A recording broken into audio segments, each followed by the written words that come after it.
지난주 우리가 하나님께서 호세아에게 음란한 여자인 고멜과 결혼하라라고 했던 사건을 우리가 기억하고 있습니다. 호세아서를 읽으면서 그 충격적인 이야기를 지난주에 함께 나눴는데, 그 결혼이 이해가 되지 않는 그러한 이야기였다면 오늘 이야기는 또 다시 충격적인 이야기, 그리고 또 다시 우리가 이해할 수 없는 이야기를 오늘 우리에게 들려주고 계십니다. 호세아는 고멜과 결혼을 한 이후에 3명의 자녀를 낳습니다. 아들, 딸, 아들, 이렇게 셋을 낳았는데 하나님께서 그 자녀들의 이름도 직접 지어주십니다. 첫째 아이의 이름이 무엇입니까? 화면 보면서 함께 읽어보겠습니다. 시작. 이에 가서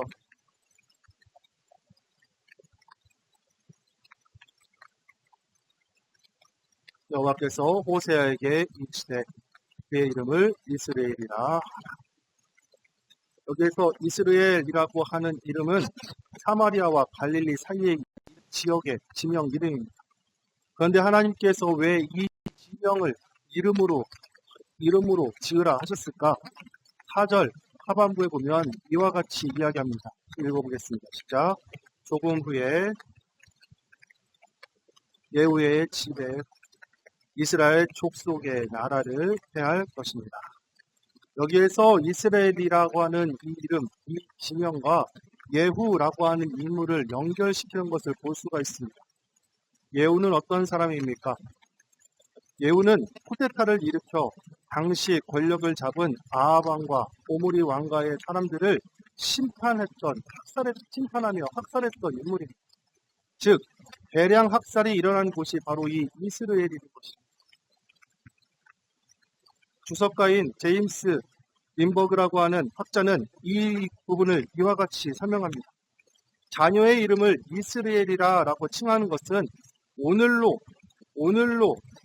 오늘날 자녀의 이름을 아우슈비츠 또는 원자폭탄을 맞은 히로시마라고 짓는 것과 마찬가지일 것이다. 자녀의 이름을 이스라엘, 학살이 일어났던 장소의 이름을 짓는다라는 것, 이해가 되지 않습니다. 둘째, 딸을 낳았습니다. 딸을 낳자 하나님께서 또 이와 같이 이야기하십니다. 읽어보겠습니다. 시작. 고멜이 또 임신하여 딸을 낳음에 여호와께서 호세아에게 이르시되 그의 이름을 로루하마라. 내가 다시는 이스라엘 족속을 긍휼히 여겨서 용서하지 않을 것입니다. 히브리어로 로를 뺀 루하마라고 하는 말은 뜻은 긍휼, 자비라고 하는 뜻을 가지고 있습니다. 그런데 그 앞에 접두사 로를 붙인다라고 하는 것은 부정의 뜻을 말합니다. 즉 6절 후반부에 얘기하는 것처럼 로루하마는 긍휼을 받지 못한 사람이라고 하는 뜻을 갖고 있다는 것입니다. 딸에게, 이쁜 딸에게 긍휼을 받지 못한 자다라고 하는 이름을 지으랍니다. 세 번째, 막내 아들을 낳습니다. 하나님께서 이 아이의 이름을 로암리라고 하는 이름을 지어줍니다. 함께 읽어보겠습니다. 시작. 여호와께서 이르시되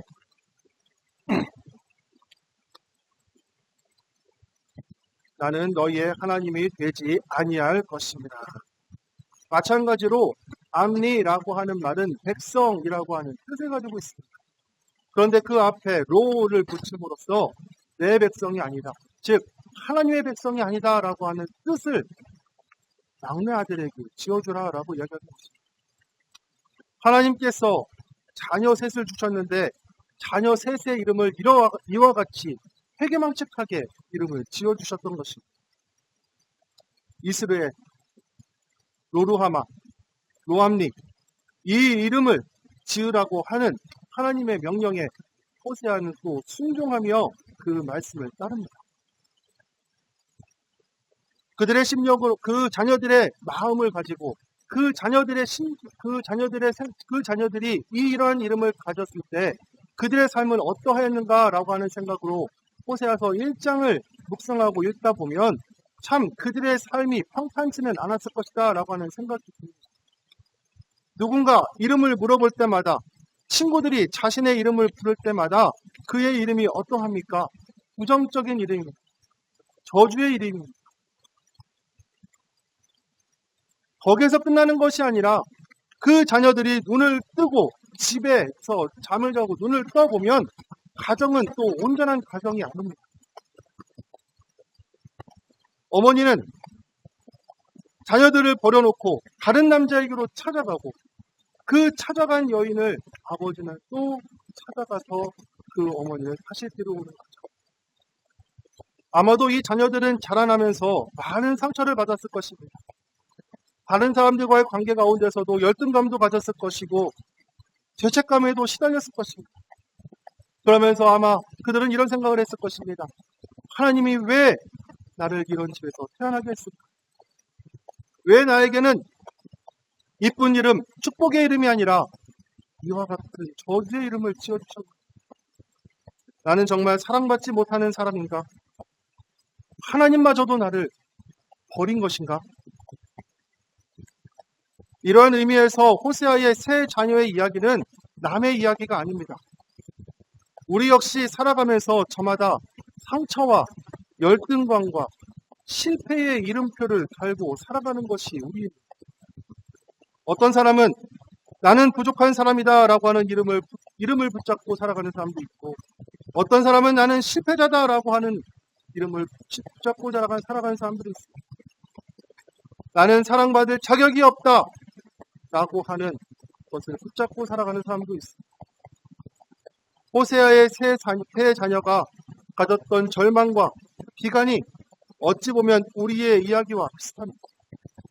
그런데 감사하게도 호세아의 세 자녀들이 태어날 때부터 죽을 때까지 자신들이 저주받은 인생으로, 비난받는 인생으로 그렇게 끝난 것은 아닙니다. 오히려 놀라운 반전이 일어납니다. 원망하며 좌절하며 살아갔었던 그러한 인생일지 모르겠지만 하나님께서는 그들을 완전히 뒤바꿔놓는 이야기를 오늘 말씀을 통하여서 보여주고 계십니다. 오늘 본문 11절 말씀입니다. 함께 읽어보겠습니다. 시작. 이에 유다 자손과 이스라엘 자손이 함께 모여 한 우두머리를 세우고 그 땅에서부터 올라오리니 이스라엘의 날이 클 것입니다. 호세아서 1장 1절서부터 9절까지의 말씀과 10절, 11절 말씀 사이에 어떠한 사건도 없었습니다. 어떠한 일도 없었습니다. 반전이 일어날 만한 어떠한 사건도 없었는데 하나님께서 11절에 이와 같이 축복의 메시지를 하고 계십니다. 그래서 어떤 학자들은 이 본문이 짜집기 되어져서 이 이야기가 이 자리에 누군가 삽입한 것은 아닌가라고 하는 의심까지 한다고 합니다. 그렇다면 무엇이 달라진 것입니까? 첫째 아들 이스라엘. 사실 이 이스라엘이라고 하는 이름에는 두 가지 의미가 있습니다. 앞에서 이야기했던 것처럼 하나님께서 흩으셨다라고 하는 저주의 뜻을 가진 이름이 있는 반면 또 하나의 이름은 하나님께서 씨를 뿌리신다라고 하는 뜻을 가지고 있습니다. 앞에 3절, 4절에서는 이 이름이 저주와 심판의 상징의 이름이었다면 하나님께서 흩으신 그러한 이름의 상징이었다면 11절에 이르러서 같은 이름인데 전혀 다른 의미로 하나님께서 사용하고 계십니다. 이제 이스라엘의 심판의 이름이 아니라 소망의 이름이 될 것이다. 이스라엘의 날은 흩어지는 저주의 날이 아니라 하나님께서 심으시고 회복하시고 싹을 틔게 하시는 축복의 이름으로 바꿔줄 것이다. 저주의 이름이 축복의 이름으로 변할 것이다. 절망의 상징이 희망의 상징으로 변할 것이다. 그래서 이스라엘의 날, 이것은 모든 저주가 끝났다라고 하는 하나님의 선포이며 기쁨의 날입니다. 이스라엘의 이름만 바뀐 것이 아닙니다. 그 의미가 바뀐 것이 아닙니다. 호세아서 2장 1절에 보면 다른 두 자녀의 이름도, 둘째와 셋째의 이름도 바뀐 것을 우리가 볼 수가 있습니다. 함께 읽어보겠습니다. 시작. 너희 형제에게는 너희 자매에게는 로하마라. 이 순간 하나님께서 이름을 바꿔주시는데 그 앞에 있었던 부정적인 의미의 로가 사라지게 되고 로루하마가 루하마로 변하게 된 것입니다. 긍휼을 받지 못했던 자가 로가 빠짐으로써, 로가 없어짐으로써 긍휼을 입은 자, 긍휼을 받은 자다라고 하는 이름으로 변했다는 것입니다. 2장 22절, 23절에 보면 하나님께서 이 부분을 더 명확하게, 정확하게 보여주고 계십니다. 함께 읽어보겠습니다. 시작. 땅은 곡식과 포도주와 기름에 응답하고 또 이것들이 이스라엘 응답하리라. 내가 나를 위하여 그를 이 땅에 심고 긍휼히 여김을 받지 못하는 자를 긍휼하게 여깁니다. 여기까지 읽겠습니다. 여기까지만 읽겠습니다. 네. 여기에서 하나님께서 로가 사라짐으로써 긍휼을 받지 못한 자가 긍휼함 받은 자가 되어졌다라고 하는 이름으로 이야기하고 계십니다. 또 하나님께서 로암리를 암리로 바꿔주셨습니다. 보라색으로 된 부분 읽어보겠습니다. 앞에서 보라색으로 된 부분 같이 읽습니다. 시작. 내 백성이 아니었던 자에게 향하여 이르기를 너는 내 백성이라 하니라. 로가 사라짐으로써 내 백성이 아니었다라고 하는 그 이름이 내 백성으로 바뀌어집니다. 여기에서 우리는 하나님께서 왜 이 자녀들의 이름을 바꾸셨는가? 하나님께서 왜 이들의 이름을 바꿔주셨는가? 호세아의 세 자녀의 이야기는 단순하게 한 가정의 이야기가 아닙니다. 이 이야기는 바로 오늘을 살아가는 우리의 이야기입니다. 우리 모두는 처음에는 이스라엘로 살아가고 있습니다. 죄 때문에 하나님 앞에서 흩어질 수밖에 없는 그런 연약한 존재로 우리는 태어났습니다. 우리 모두는 로루하마였습니다. 긍휼을 받을 자격이 없는 존재들입니다. 우리 모두는 로암리였습니다. 하나님과 단절된 그러한 존재들입니다. 이것을 깨달은 다윗은 시편 51편에 이와 같이 고백합니다. 내 죄악 중에서 출생하였으며 어머니가 죄 중에서 나를 잉태하였다. 성경은 우리 인간의 본성이 이와 같이 진노의 자녀로 태어났다. 이와 같이 우리는 저주의 자녀로 태어났다. 성경은 분명하게 이야기하고 있습니다. 이 말씀 앞에서 나는 아니다.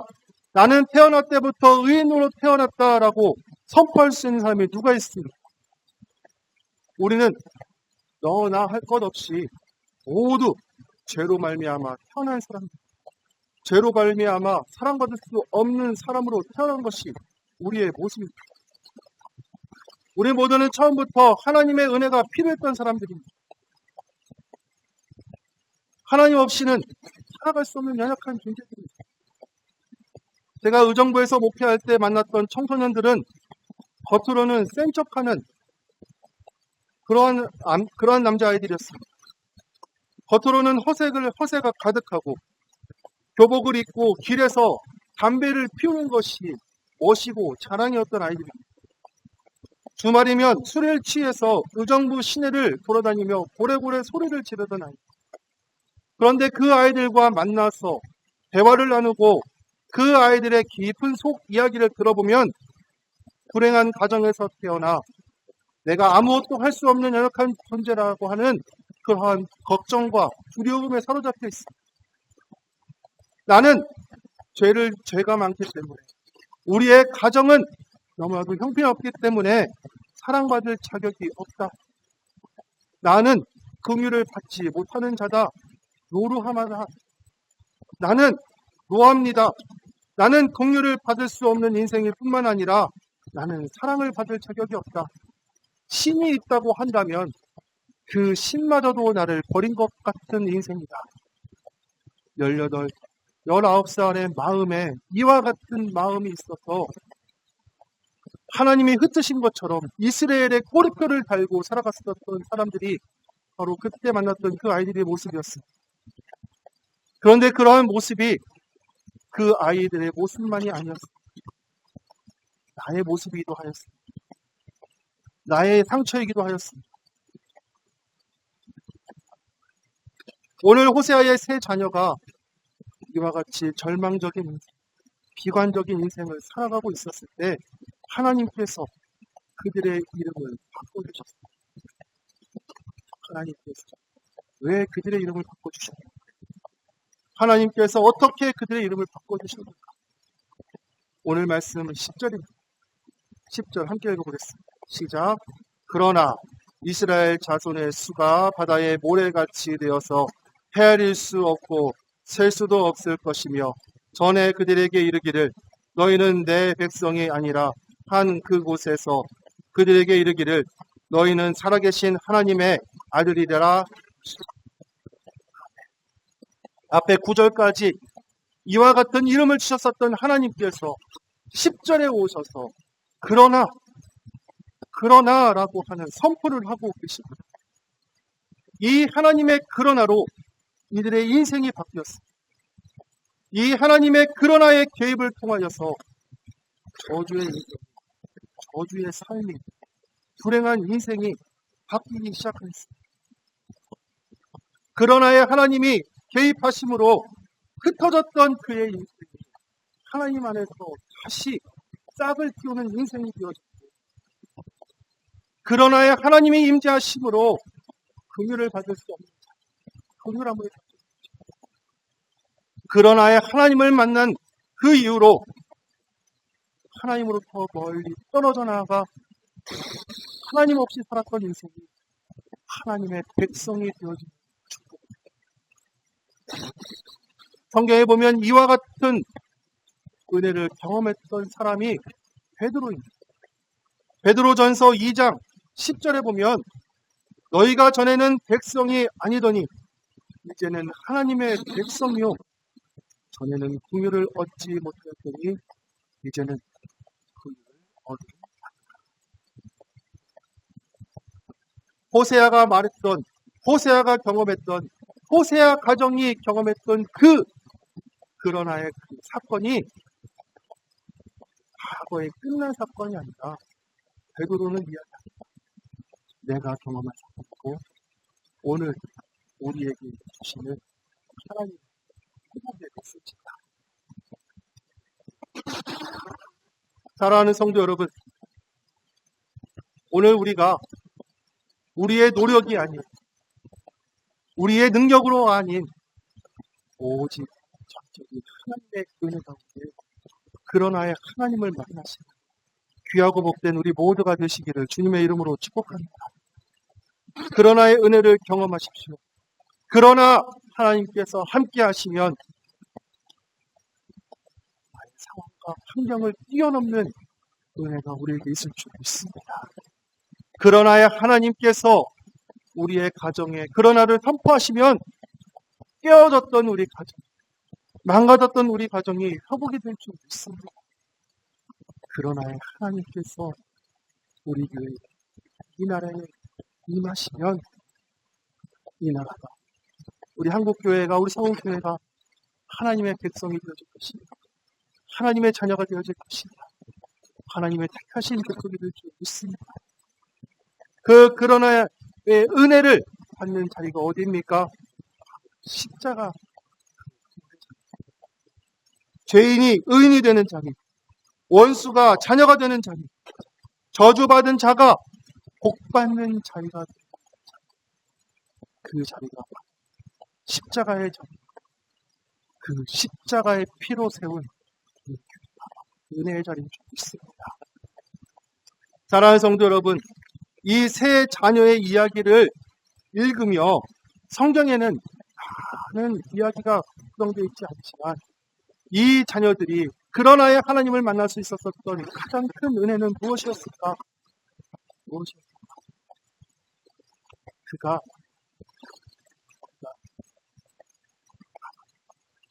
어머니 고멜의 영향을 받고 있다. 아버지 후세아의 영향을 많이 받았을 것이라는 추정입니다. 지난주에 나눴던 것처럼 내가 이해가 되지 않지만, 내가 받아들일 수 없지만, 내 상식으로는, 내 생각으로는 할 수 없는 그러한 일들을 명령하셔도 아멘하며 순종하였던 그 아버지, 그 호세아 아버지의 모습을 유산으로 물려받은 그 모습을 본받아서 하나님을 떠나고 가정을 버리고 내 욕망대로 내 뜻대로 살아갔던 어머니의 모습이 아니라, 그런 사람의 영향을 받는 것이 아니라 하나님 안에 살아가는 사람의 모습을 영향을 받는 것입니다. 바라고 소망하기에 저와 여러분들도 이와 같이 믿음의 사람의 영향을 받으시며 순종하는 백성들의 영향을 받으시며 그러나의 하나님을 만나서 회복이 되어지시는 귀하고 복된 우리 모두가 되시기를 주님의 이름으로 축복합니다. 또한 저와 여러분들이 고멜이 아닌 호세아와 같은 믿음의 사람이 되어져 순종의 사람이 되어져서 우리 주변에 또한 우리 자녀들에게 우리 후손들에게 그리스도의 복음을 전하시고 그것을 통하여 회복을 경험하시는 귀하고 복된 우리 모두가 되시기를 주님의 이름으로 축복합니다. 혹시라도 우리 자신 가운데 부정적인 이름 가운데 붙잡혀 살아가는 사람들이 계십니까? 나는 실패한 사람이다. 나는 상처받은 사람이다. 나는 자격이 없다. 나는 이미 끝났다. 오늘 그러나의 하나님을 부르짖어 만나시는 은혜를 주시고 주님의 이름으로 축복합니다. 오늘 하나님께서 예수 그리스도를 우리 가운데 보내주시고 그 예수 그리스도의 십자가의 보혈을 통하여서 우리의 상처가 회복되어지게 되고 우리의 실패가 하나님 은혜 가운데 다시 한번 승리하게 되어지고 우리의 인생이 하나님의 그러나를 회복되어지고 이와 같은 축복을, 이와 같은 은혜를, 이와 같은